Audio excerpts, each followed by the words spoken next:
How did I make this improvised jointer? And will it joint the edges straight enough? It all started because I needed to joint the edge of two boards. My first idea was to cut this piece of plywood diagonally, because I needed a lateral fence longer than the boards. I know, this cut will not be straight enough to serve as a cutting guide. I'll fix that.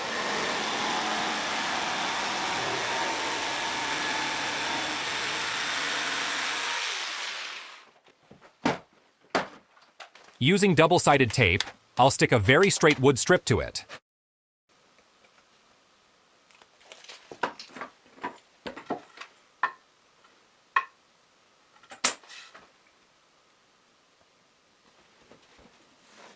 And I use the wood strip to straighten the edge of the plywood. But why not use the strip directly with the boards? Because I did not find it easy to clamp it on top of the boards. And this way we will also see something interesting that happened.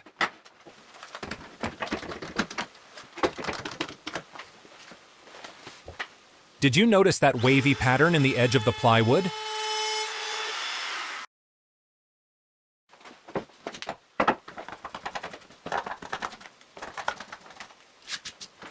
And now the edge is straight, and there is an area where the router bit enters, and another where it exits.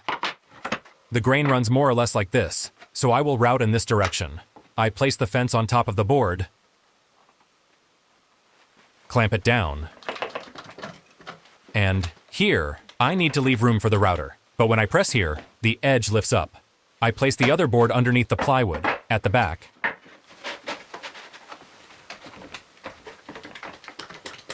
And now this is completely flat.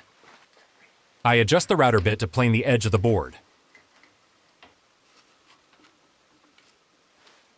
And route that edge.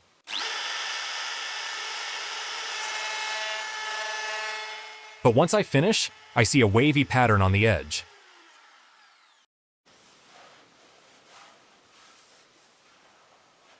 I think the fibers of the inner plywood layers sticking out cause the bearing to bounce slightly, and maybe that's what creates the wavy pattern.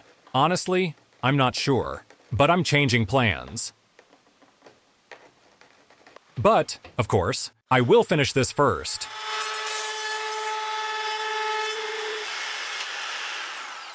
And here there's a small hole in the plywood that I didn't see, and the board got the corresponding mark. Well, while I'm at it, I'll do the other board too.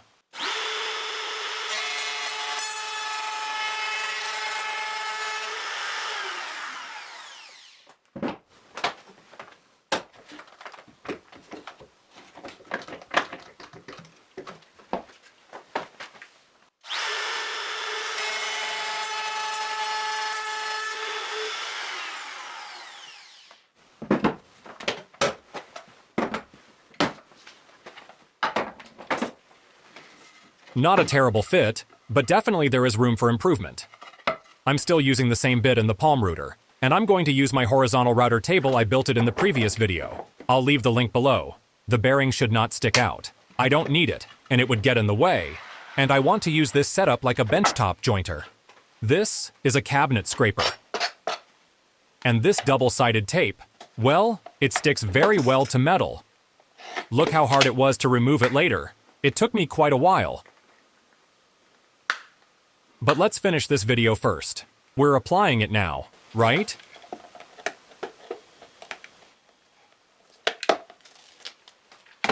I stick the metal plate tightly against the support plate of the router, and a little bit away from the bit, just to make sure the cutting edges don't touch it, even if it moves a bit for some reason. Now we have to adjust the vertical position of the metal plate. I place the cutting edge of the bit at the top position, and align the surface of the plate with the cutting edge.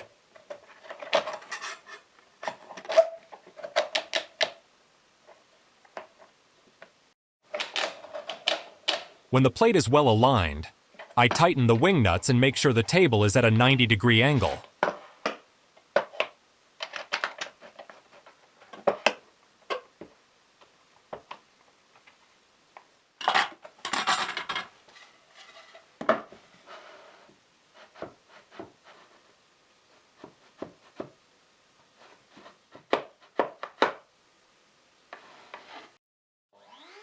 That way, When we feed the board through here, the bit will joint the edge, and the freshly jointed edge will pass right alongside the metal plate, resting perfectly on it.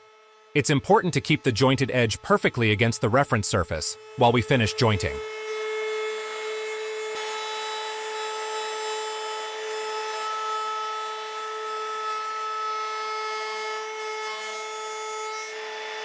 I think it needs more support surface at the infeed and outfeed ends. Looks good. So, I'll do the other one.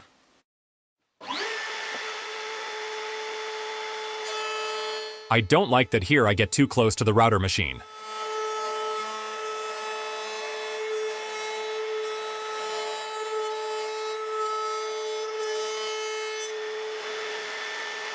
Let's check how well they join. There's a small gap here. This part is perfect.